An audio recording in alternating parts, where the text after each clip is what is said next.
মমতা বন্দ্যোপাধ্যায় মানুষকে ভুল বোঝানোর চেষ্টা করছে। মমতা বন্দ্যোপাধ্যায় মিথ্যে কথা বলছেন, যেরকম বরাবর বলে থাকেন। জল জীবন মিশনের 100 টাকা খরচ হলে 60 টাকা দেয় হচ্ছে কেন্দ্র সরকার, এবং সেই 60 টাকাতেই কাজ হচ্ছে।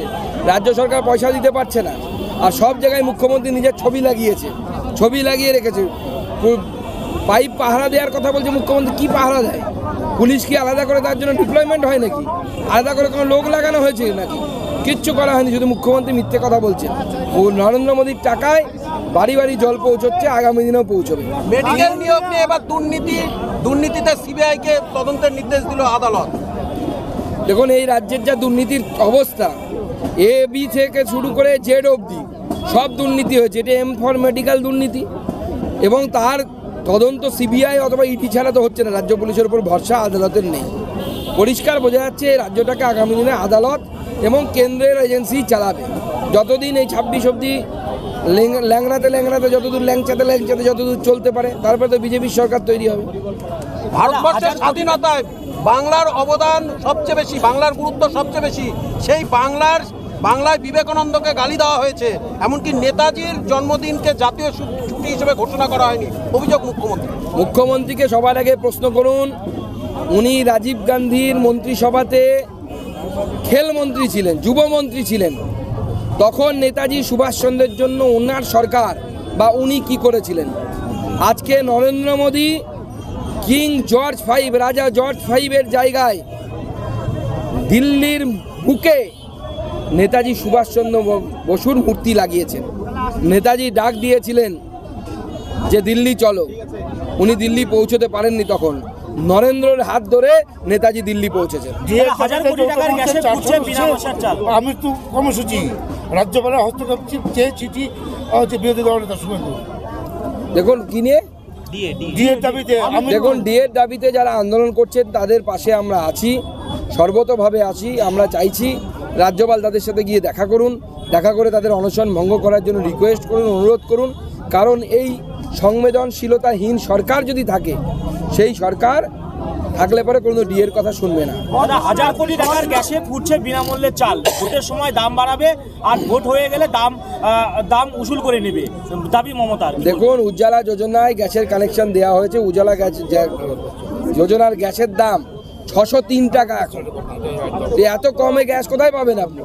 নরেন্দ্র মোদীর আমলে, এবং ফ্রিতে চালটাও তো নরেন্দ্র মোদী দিচ্ছে। রাজ্যপালকে গো ব্যাক স্লোগান।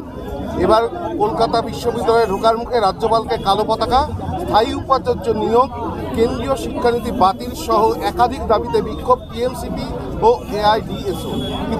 দেখুন, ভারতের চিন্তাধারা, ভারতের সংস্কৃতিকে মাথায় রেখে এই শিক্ষানীতি, নতুন শিক্ষানীতি এসেছে। তো এই শিক্ষানীতি যদি লাগু হয়, যে লাগু হয়ে গেছে বেশিরভাগ রাজ্যে, আমাদের রাজ্য সরকারও মেনে নিয়েছে যে আমরা শিক্ষানীতির উচ্চ শিক্ষার ক্ষেত্রে মেনে নেব, নিম্ন শিক্ষার ক্ষেত্রে শিক্ষানীতি মানব না। তৃণমূল ছাত্র পরিষদ কেন দেখাচ্ছে আমরা জানি না, কারণ তার নেতারা বলেছে, মেনে নিয়েছে। এই শিক্ষানীতি চালু হলে এই বামপন্থীদের অপব্যাখ্যা, মিথ্যে ইতিহাস পড়ানো, বামপন্থীদের ফানুস পাংচার হয়ে যাবে। তাই বামপন্থীরা এআইডিএসও ফিএসও এরা করছে। মুখ্যমন্ত্রীর নির্দেশে রাজ্যপালকে এখন যেখানেই যায়, তৃণমূল কংগ্রেসের এই ছোট নেতারা, ছোট মদমাতাল গুন্ডা যারা আর কি, তারা এইসব এখন করে। রাজ্যপালকে গো ব্যাক কালো পতাকা দেখে।